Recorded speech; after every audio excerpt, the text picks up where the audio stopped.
X Factor Malta started their live shows tonight. Obviously the winner is going to Eurovision. Who shone, who faded, and who sadly went home. Let's talk about it.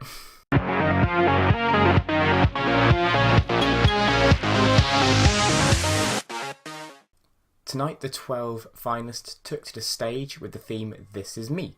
They also sang the song from The Greatest Showman, This Is Me, as their opening number. Obviously something that's been done a lot, like the X Factor UK and other talent shows have done this theme and this show song a lot. Show song? They've done This Is Me a lot, and the theme was the same, and it was fine. It's very traditional to do it for the first week. But anyway, we're not here to talk about that. We're here to talk about the songs and who shone and who did well. So the first one who stood out, and arguably our shock of the night, goes to Owen. He did Macklemore, Can't Hold Us, and wow, did he bring some energy to this performance. Like, he's a rapper, we know this. We weren't sure how he was going to do because of rap, and would the public respond to him? They did, in a big way, it feels like, because this had energy, it had dances, he had energy, he looked in his element, he sang as well, not just rapped. He just came out all guns blazing like a cannonball, and it was brilliant. We loved it. Well done, Owen. Another of our standouts, of course, was Michaela Parch. She is just going to be faultless throughout this competition, it feels like. Doing Lost on You by LP, a song I had never heard of before tonight, but really, really liked it. She looked a lot older in her styling. She still sounded great. She did face a bit of criticism from Alexandra though, saying it wasn't the best she'd heard her, and the audience behind her let her know what they thought of that when a barrage of boos came rounding around the arena behind her. So obviously, regardless of Alexandra's criticism, Michaela was still a standout tonight, and I feel she will be every single week. It was brilliant. Loved it. Just fantastic. Staying with the girls, Nicole Fendo, again, it was fantastic. Too Good at Goodbyes by Sam Smith. One of my favourite songs personally. Love Sam Smith as an artist. She sang this beautifully, sang it very maturely, and it was very believable, what she was singing about. Again, was just fantastic. Loved it. Love her. Was just great, to be honest. Loved it. Thought it was brilliant. Luke, he sang an original song called Overthinking, and it did feel like that's what he was doing on stage. The staging behind him was just the lyrics on a red screen. There wasn't much happening on stage. He had no one else with him. It just fell a little flat, to be honest, and he still looked a bit shy. He had his head down, and I just want Luke to project more. I just want him to show us what he's really got, and I don't know. I just want Luke to have fun. I know he's only 15. He's incredibly young, and he's still a massive talent, but he could go all the way and make the final. But I really thought he was in danger tonight, to be honest. I really did. Ben, again, he did Dancing on My Own, the Callum Scott version, which is the ballad, and this is a bit weird staging wise. He had people sat behind him, some were in red, some were in, no, not red, some were in white, and some were in black, and they were sat in boxes, then they were stood in boxes, and then they were moving the boxes around.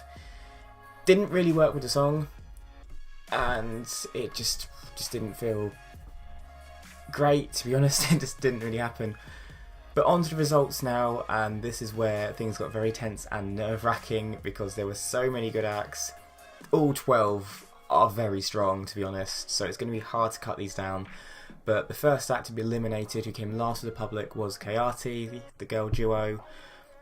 I wasn't that surprised, unfortunately. As lovely as they are, they sang Nobody's Perfect by Jessie J, a great song, and they just sounded nervous. It just didn't really fit with them, it felt like, doing this song in this sort of staging R&B sort of feeling. It didn't really work for me, and they sounded nervous. Their voices weren't the strongest we've heard them in the competition.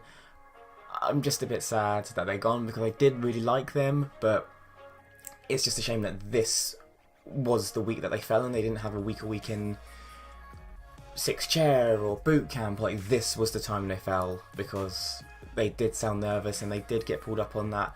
Alexandra did try to save them, say the song was related to when they got bullied a lot when they were younger, and it's them saying that nobody's perfect, we're going to make mistakes, and it's a great message, and I commend them for that, but vocally it just wasn't there tonight for the girls, and that's such a shame.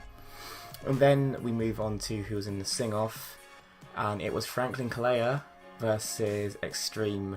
Very shocked these were the next two down, to be honest, because Franklin, we were sure was going to be fine for at least a week or two, because Malta Eurovision has a good voice. He did Jealous by Labyrinth, got criticised it was a ballad again, but he is a ballad singer, and when you give him a theme of This Is Me, that's what he's going to do. Like, he's going to sing a ballad because that's what he's good at, and he can show off his voice. And Extreme did Side to Side by Ariana Grande. I don't think it suited all four of them perfectly. I don't know who, but it just sounded a little off for one or two of them in places. I'm still shocked they were there. We still love the girls. I still would be very happy they go to Eurovision. But anyway, they were the bottom two. They fell into the sing-off, and they had to sing for their spot in the next week. Franklin went up first and sang Clown by Emily Sandé. Great performance, really showed his vocal capability and his range, as he always does.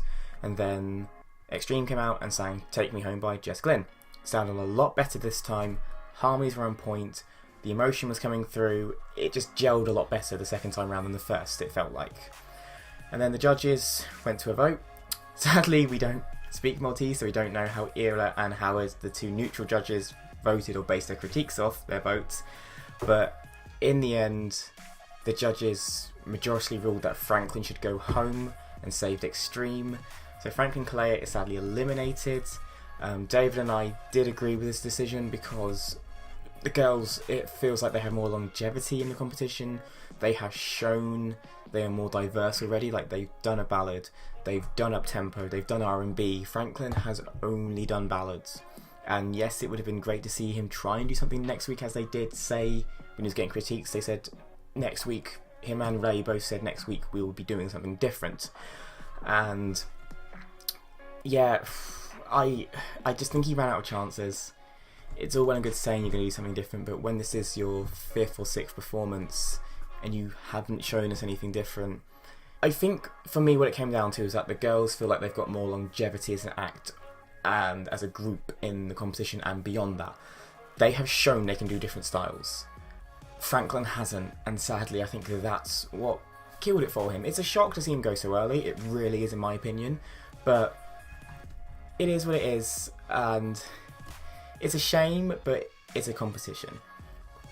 So we're now just down to 10 acts, that is all, just 10 are left in the X Factor Malta. They are of course Kelsey, Michaela, Nicole, Luke, Owen, Norbert, Ben, Petra, Fourth Line and Extreme. Which of them do you want to see at Eurovision? Who do you want to win on the 26th of January? Let us know in the comments, vote in our polls, and come back next week. We'll be dissecting live show 2, which is Throwback Week apparently. Thank you very much guys. I'll speak to you next time.